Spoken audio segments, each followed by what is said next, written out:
रफ्ता रफ्ता वो मेरे हस्ती का सामा हो गए। আমার মনে হয় এই পৃথিবীতে প্রবাসী আর প্রবাসীর বউরা যেই পরিমাণ স্যাক্রিফাইস করে এরকম স্যাক্রিফাইস নর্মাল মানুষরা করে না।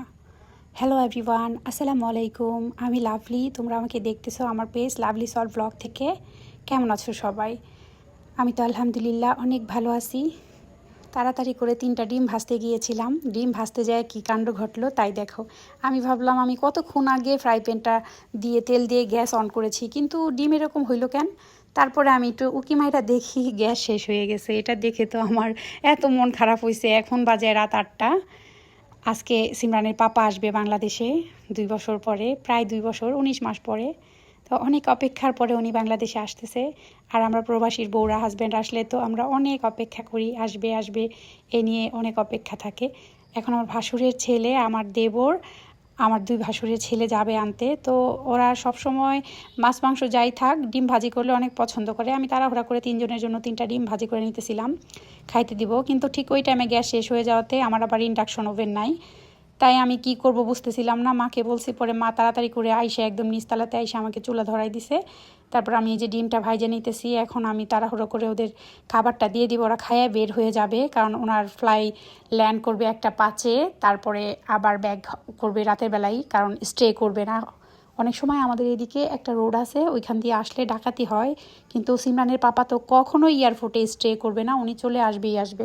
সেই জন্য ওরা তাড়াহুড়া করে আগে আগে বের হয়ে যাচ্ছিল, কারণ এখন তো গ্যাস সংকট, গ্যাস নিতে হবে।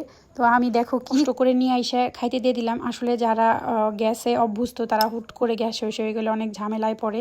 ওরা খাওয়া দাওয়া শেষ করে ওই যে বাড়ির বাইরে বের হয়ে গেছে, অলরেডি চলে গেছে। আর আমার শ্বশুর শাশুড়ি টেনশনে বাঁচতেছে না, ভালো মতো আসবে কিভাবে এত রাতে।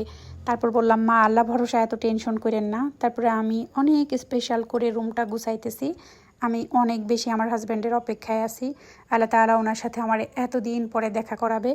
আলহামদুলিল্লাহ। আমি তো ওনার ওইভাবে সেবা যত্ন করতে পারি না। আমি মানুষকে অনেক টেক কেয়ার করি, কিন্তু যে আমার কাছ থেকে সব থেকে বেশি টেক কেয়ার ডিজার্ভ করে সে হয়েছে প্রবাসী, আমার একমাত্র হাজব্যান্ড। তো ওনার জন্য স্পেশাল করে আমি পুরো রুমটাকে পরিপাটি করে গুছাই নিতেছিলাম। এটা একটা রুম পারফিউম, এটা আমি আগে কখনোই দেখি নাই। এটা আকাশ আনছে ইতালি থেকে। অনেকেই আমাকে আমার ওই পেজে ভিডিও শেয়ার করার পরে কমেন্ট করতেছো যে আপু এটা কই থেকে কিনছো। এটা আসলে আমার ভাই আমার জন্য ইতালি থেকে আনছে রুম পারফিউমটা। সে আইনা আমার রুমে এইভাবে সেট করে দিয়েছিল। আর একটা ছিল, ওইটা আমি রেখে দিয়েছিলাম। সিমরানের পাপা আসবে তখন আমি এভাবে রুমে সেট করব। তাই অনেকে আমার জিজ্ঞেস করেছো যে এটা কতদিন যায় আপু। এটা প্রায় 1 মাস যাবে। তো আমি অনেক সুন্দর করে পরিপাটি করে গুছাইয়া তোমাদের সাথে একটু ভিডিও শেয়ার করব, তাই ভিডিওটা নিচ্ছিলাম। আমার ভেতরে এত আনন্দ লাগতেছিল আর অপেক্ষার প্রহর গুনতেছিলাম। আলহামদুলিল্লাহ, আমার ভালো লাগতেছে খুব। আর তোমাদের সাথে তো জানোই সব কিছু শেয়ার করি, তাই শেয়ার করলাম। এই দেখো আমার শাশুড়ি মা, মায়ের থেকে তার সন্তানকে কেউ বেশি ভালোবাসে না। এত রাত্রে গ্যাস শেষ, তারপরে আমরা গ্যাসের জন্য আমার ভাসুরকে কল করেছিলাম। আমার ভাসুর বলছে এখন তো দোকান অফ করে ফেলছে, এখন আর দেওয়া যাবে না। তাই মা এই রাতেই নিচে রান্না করতেছিল, অনেক কিছু রান্না করছে আলহামদুলিল্লাহ। আর আমি সব শেষ করে নিজেকে একটু গুছাই নিতেছিলাম। অনেক বেশি অপেক্ষার পরে আল্লাহ অনেক ভালো কিছু জীবনে দেয়। আর প্রবাসীর বউরা যে পরিমাণ স্যাক্রিফাইস করে, এমন স্যাক্রিফাইস নর্মাল মেয়েরা করে না।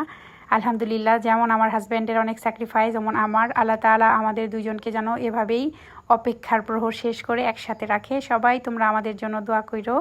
আজ এই পর্যন্তই। সবাই দোয়া করো যেন উনি ভালো মতো বাংলাদেশে আমাদের কাছে আসতে পারে।